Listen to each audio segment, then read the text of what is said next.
Yeah, what's going on, everybody? It's your boy Rob Bike with another episode of From My Experience podcast. How y'all feeling out there? You feeling all right, man? I'm gonna be honest with y'all. Got a little bit of a headache, not feeling 100%, so I'm gonna keep this one short and sweet. No headlines. We just gonna get straight to the topics. That being, where do you find direction in life and what motivates you? And are you able to recognize a good thing? We're gonna keep it simple, man. I'm blessed though. I can't front. I'm blessed. Things are going well. Wish I felt 100%, but my body is adapting to this new job, my new work schedule. So I need to learn to go to bed and wake up at an appropriate hour. But as usual, we gonna get into some things today.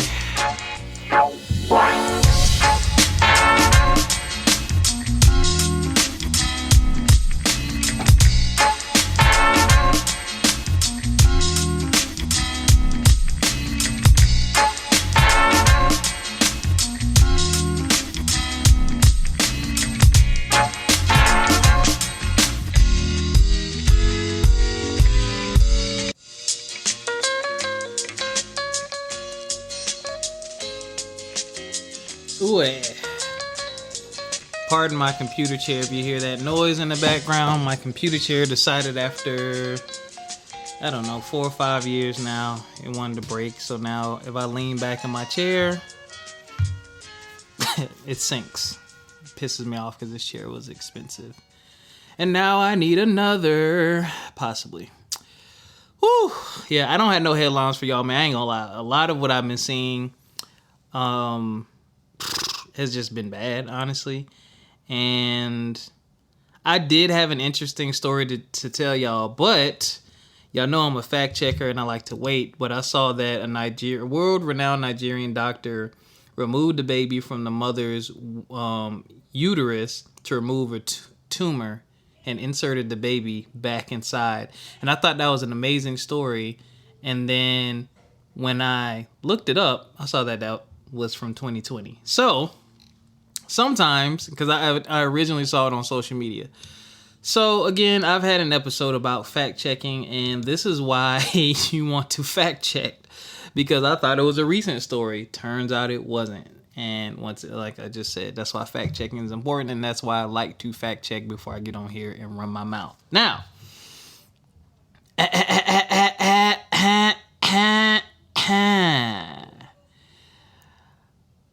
where do you find direction in life? Someone commented on it, and Facebook is not showing it's pissing me off. I don't understand why. So, I'm a doofus. It was on my wall, not in the group. So, my boy Carl Van, shout out to Carl Van, founder of Pass the Peas app, the only recipe app where you can create collaborative cookbooks, upload video steps to your recipes. Download Pass the Peas app today. The link is in the description. Shameless plug, not shameless at all. He answered these questions. Where do you find direction in life and what motivates you? I'm gonna get to that in a second, but I thought about that because I just have been reflecting on my life and where I am today and how much I've really shifted and changed. And I talk about change and shifts and pivoting a lot on this show because, your sphere of influence can really have either a good impact on your life or a very negative one. And if you're not in tune with self and not really paying attention to your journey and what you got going on around you, the people around you will be making life decisions for you and you won't even realize it. And I just want to make sure that y'all are always aware of what it is that you want and what it is that you need. And in order to do that, you have to be able to find direction and navigate life on your own. And you have to know what motivates you. And that's just different for everybody. Some people it's money, some people it's family, some people it's love, some people it's sex. Some people it's just a gut feeling. Some people have been like that since they 4 or 5 years old. Like, if you just listen to people tell you their life story and talk about what motivates them, you always get a different answer. But here's the thing. That's very personal. That's for you. It's not for anyone to agree or disagree with. It's for you. And, you live and die by those decisions when it comes to your life and the things that you decide to do with it. And you deal with whatever success and whatever failures come along with that. And that's on you. And that's a beautiful thing. You get to make those decisions. You get to choose. I always talk about the power of choosing. So I'm really in a good space, and I love that I have options laid out in front of me. And I really love the fact that I'm in tune with who I am, where I am, and that I'm extremely comfortable with being able to tell people no, or not right now, or not ever, and not being bothered by their reaction or not worrying about them being disappointed or upset with me, because it's my life. And I believe Ice-T said it. Whenever you say yes to somebody, you are taking on their problems, their issues, and their situations. And you can look at that as negative or as positive as you want, but it's very true. The example he gave was, let's say your boy needs a ride to the airport. He got to be there at 8 o'clock. When you say yes, you are now responsible for waking up. You're now responsible for making sure you got gas in your car. You're now responsible for making sure you navigate to their house on time. You're now responsible for getting them to the airport on time. You've just taken on that person's responsibilities. And that means while you're spending time focusing and concentrating on those things to make sure that they get done, it is giving you less room on your plate for whatever it is you're trying to get done. So it's a capacity thing. It's a boundary thing. And again, this doesn't have to be negative, but when you're in tune with what you're trying to do, and what's for you, and what motivates you, and where you get your direction from, it's easier to make those decisions. And real talk, those no's tell you a lot about those people. Some people cannot. I know a few people, when you tell them no, they're upset, they're mad, they're angry, they want why. They want all these explanations. And I'm like, yo, not getting no explanation. Like, it's no, I don't have capacity for that right now. The end. Some people really think that there's always some super deep rooted issue, or you got a problem with me, or this is such a great idea, I can't believe you're saying no. You feel that way. We're talking about it and it sounds good, but it might just be something I don't want to do, or I don't have capacity for. Like, as someone who has a very strong entrepreneurial spirit, I understand the wear and tear mentally that being an entrepreneur has on someone. You're managing finances, you're managing resources, you're managing social media, you're making sure things are up and running, you're dealing with customer service issues, you're dealing with preparation issues, you're dealing with execution issues. You are dealing with, the reputation of your brand. There's a lot that goes into it. And some people think that stuff isn't important, but the people who focus on those things and really hone in and put in that work are the ones who are greatly successful, because they know that those things have an impact down the road. This podcast may seem simple to a lot of people, but it takes a lot out of me. I have to sit and think of genuine topics I can get on here and talk about every week. All the graphic design work. And I'm not an artiste by any means, but I had to outsource my graphic design work when the website needed updated. Shout out to Erica. Erica chipped in. I chipped in. We had to build this website together. The social media posts, we got to think of the content to put together and schedule. Like, all that stuff takes time. And then what does it look like? And what does the caption say? And what hashtags we're going to use? All that stuff is time consuming. And I think people get so caught up sometimes in the idea, or you should be doing this, or you could do that. And then when you don't, well, this is a no-brainer. Why aren't you doing it? That's not the direction I want to go in. I get it. Maybe a great idea. But do I want to put my effort and energy into that when I'm already putting my effort and energy into these things and reserving some for self? So that's where this conversation came about. Carl Van, back to him. So he answered the question of where he gets his motivation from. And he says, man, I find direction from everything. I believe that God places signs everywhere for us, so I try to keep my eyes open. I'm motivated by my family and small circle of friends. Gotta love it. Gotta love it. I agree. That's what motivates me. I don't have a family yet. But, one day, sorry about that. I had a little interruption. I don't know if y'all heard that. Anyway, I do believe in God, and I do believe that God definitely puts signs everywhere. But what also motivates me is my passion and my love for whatever I'm engaged in. I have to be into it. I have to like it. I have to enjoy it. And I do like when there is a greater purpose behind it other than let's generate money.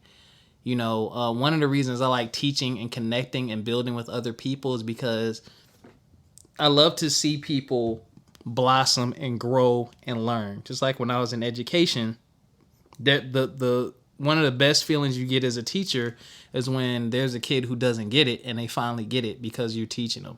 You see the light bulb go off and you're like, that's literally learning happening in front of me.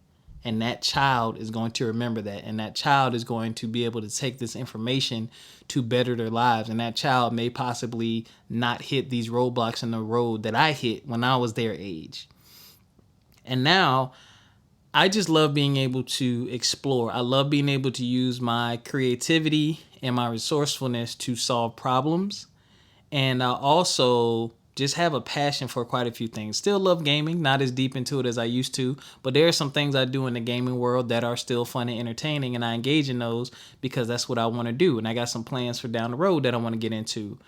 The firearms community, I'm not going to have a deep conversation about that, but I love shooting sports. I like learning about firearms and how they operate and, different manufacturers and the engineering that goes behind it is very interesting. I've thought about going to gunsmithing school just to have the knowledge so that I can work on my own stuff one day. Pass the Peas app. I really love working with my boy Carl Van on that. We get the creative juices flowing and we have great conversations and we're doing a whole bunch of problem solving and making sure things that are operating and are smooth. And I love the fact that, and again, I'm not even trying to plug, but this is one of the reasons I'm doing it is because I love the fact that we're connecting families and we're preserving memories and preserving recipes because some of the best times in the year and some of the most talked about times of the year and some of the biggest things that we see on social media is food all the time. If you scroll through social media, I'm pretty sure you follow a bunch of food pages and stuff like that. And then, you got the Thanksgiving, you got the 4th of July, you got Christmas, and you see all these meals and those staples like the macaroni and cheese or the ribs or the potato salad or the ham or the turkey or the sweet potato pie. And it's like, it's beautiful to have a community surrounded by, a community of people only focused on that aspect of things, not the drama, not the craziness of the world. Let's build a community around food, something we all love, something we all need to live. And there's just an entire world to explore when it comes to food. So it's always going to be ever growing. And it also is entertaining because now, as someone who cooks and likes to cook and likes to taste different things, now I have access to a variety of cookbooks from people that I know, people that I don't know, and it's just a beautiful thing. And I can create and share cookbooks. It's just fun, it's engaging, it's entertaining, and that's one of the things that drives me and one of the things that motivates me. It's fun, it's engaging, and I get to help solve problems. I love that. So when I talk about direction, I also want y'all to think about what are some of the hurdles you've hit in life and why you hit some of those hurdles and how you avoid those hurdles moving forward. That's direction too. When you problem solve in your real life and you realize I made this decision because of this person or I made this decision because of this action and it didn't serve me and I don't like that, yet my environment or the people around me are not conducive to what I do like and what I am trying to do, that's another thing. You know what I'm saying? Like, there's certain places I won't go. There's certain people I will not hang around. There's certain things I won't engage in anymore because I have direction. I know what direction I'm headed in. I know how I want to do things, and I know how I want these things to get done. And I know when I want to engage in these things and how often I want to engage in these things and how much energy and effort I'm willing to put into these things. That all comes from just reflecting and looking back at how much time I've spent doing the exact opposite. And then you just realize I can do all these things if I want to. Like right now. Like immediately. So why not do it? It's your decision. You can literally do it right now. No questions asked. Well, some people may ask the question, but I mean, they can kick rocks. Because if people truly love and support you, they love and support you. The end. I'm tripping? Maybe. Okay. Are you able to recognize a good thing? So, this is inspired by a true story. Long story short, I had a manager at work tell me how they had someone that was working for them, and the person didn't agree with their management style and thought they were too hard on them. And that person kind of floundered out, and that person went to a different department, left that manager, and became stagnant because they weren't being pushed and they weren't being groomed to grow. They left the company, went to another company, same thing happened. Became stagnant, but eventually you moved up. And they reached back out to that manager and said, they apologized. And they said, I realized what you were trying to do for me. I became stagnant. I spent years in the same position, not moving up. And it was because I wasn't, they weren't standing out. They weren't putting their best effort forward. Because when you put your best effort forward, typically at work, if you are a standout, people, especially management, notices. Management notices, and they want those people in key roles and key positions a lot of the time, because that means if I put you in a key role or position, that's left less weight on my shoulders because I know that you are dependable and I know that things are going to get done because you operate a certain way. So recognizing a good thing, and that takes a lot. That takes a lot, and one of the things I've learned to do is not take stuff personal. Even when people try to personally attack you, because I know the difference between a personal attack and, constructive criticism. I know the difference between a benefit and a detriment. I know the difference between something that is going to contribute to me sooner rather than later. I know the difference between a long-term investment and short-term investment. I feel like I said the same thing twice, but maybe I didn't. These are good things, and these are skills you need to have, because that's how you create an environment and a path for yourself that's conducive to what we just talked about earlier, your direction. So for me, and I've talked about this before, I know that I'm good at being the glue between the cracks and connecting people and resources and coming up with ideas and solving problems. So I lean into that role. That's a good thing. Most people want to be bosses. Most people want to be, I ain't gonna say most. You see the narrative of people wanting to be bosses, self-made, got it out the mud, nobody did it for me, yada, yada, yada. I'm a proponent of teamwork. Let's do this together. Let's carry this boulder up the hill together. Let's push this car to the shop together. Let's get to these millions together. But let's do it in a cohesive, cooperative manner. Everything doesn't have to be an explosive boom idea. We need to do it this way. I'm right. You just do this and then we good. And you take your skills and do this and we good. Let's actually collaborate. Let's have an open discussion and talk about and explore why these ideas are great ideas, or why we should try this or why we should try that, and come up with strategy. Versus some people don't get that there's a difference between collaboration and managing. As a manager, most of the time you are just creating things and tasks and just delegating to people and waiting for them to execute, versus really soliciting them for input or work on a project. When you're truly collaborating, everybody's voice and opinions matter. There's feedback, there's back and forth. There's, hey, let's try this. There's, you know what? We did it my way last time. The results are pretty good, but I want to see what, your idea yields for us. Let's try that. There's give and take. That's what I'm good at. Yes, I can do some things on my own, and I have some things I'm cooking on my own, but I love the collaborative aspect. I love to know that I'm not alone and I can work with people. But there's a caveat. I also know that I have a certain capacity. Dealing with people is exhausting. Dealing with different personality types is exhausting. Everything is not smooth like butter. There's going to be conflict. So you have to know your capacity. Jack of all trades, master of none. I've talked about it. And your capacity is important because you want to be able to do whatever it is you're doing effectively. So back to the point of knowing when something is good. I'll add to that. Knowing when something is good for you and at the right time. Really dissecting and say, what are the benefits to this, whatever this is? What are the detriments? If there are detriments or if you are unsure, go back to plan A. This is my path. This is where I'm headed. I'm trying to get here. I need to do these things. Does this thing over here add to that? Does this thing add to that more or take away from it more? What is it doing when it comes to the overall thing? Because some things are cool, but they're also distracting you and pulling you away from what you're trying to get done. You know what I'm saying? And now I actually see why and really understand why some people say don't share your dreams with people who don't believe in you, because they're dream killers. People will kill your dreams, which is why I keep a lot of stuff close to the chest. I have noticed that at times when I share things with people, and I'm talking about, I'm not asking for help, I'm not asking for money, I'm simply saying, yo, this is what I'm trying to do. 1, 2, 3, 4, and this is my plan. And I know it'll work because it is working and I'm building. Man, you should do it like this and that. Whoa, whoa, whoa, whoa. Whoa, whoa, whoa. Didn't ask you for an opinion.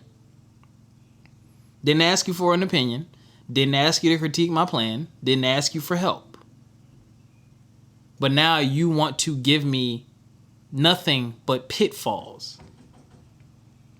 Nothing but pitfalls. What's wrong? What could go wrong? Why it's not going to work? Or you try to inject yourself into it when it has nothing to do with you. Versus, oh, that's dope, man. I hope you accomplish that. If you need help with anything, just let me know. I got you. That's a beautiful thing. And then next time you talk to that person, yo, what's going on with you still doing that? How's it working? All right, cool. Word, man. Hey, let me know if you need help with anything on that. That's what I do. So the reason why I wanted to also keep this short and sweet, I really want y'all to do that, man. I'll be 39 this year. Woo! And we've all been through stuff in life. Some of my listeners are younger. Some of my listeners are older. But I really want you to take some time to sit with yourself and think about your direction and where you're headed. What is guiding that direction? Maybe you need to switch it. Maybe what's guiding you is incorrect or is not serving you. And you need to find guidance elsewhere. Do you know how to recognize a good thing? Maybe you're not so good at it. Hate to use this example, but some people just love getting in toxic relationships. Explore that. Why do I keep failing in these areas? Why do I keep choosing and doing these things that aren't good for me? Why even when I do recognize it's not a good thing, why do I do it anyway? Typically, there's some type of conflict there that you're trying to avoid. Or there's some trauma that you've not dealt with and it's a trauma response. But you have to love yourself enough to sit down with self, explore these things with self, or get professional help, therapy, counseling, and get past those walls. I promise you the load on you will be lightened and you'll feel so much better. And ladies and gentlemen, that's all I got for y'all, man. Told y'all I wanted to keep this short and sweet. Headache has subsided a bit, but think about that, man. What motivates you? Where do you get your direction from? Do you know how to recognize a good thing? And when you recognize that good thing, are you embracing it? Are you pulling it closer or are you pushing it away? Take some time to love on yourself. Think about these things and make the best decisions for you and your responsibilities and obligations. Until next time, ladies and gentlemen, take care of yourselves physically, mentally, and financially. We'll see y'all next time. Peace.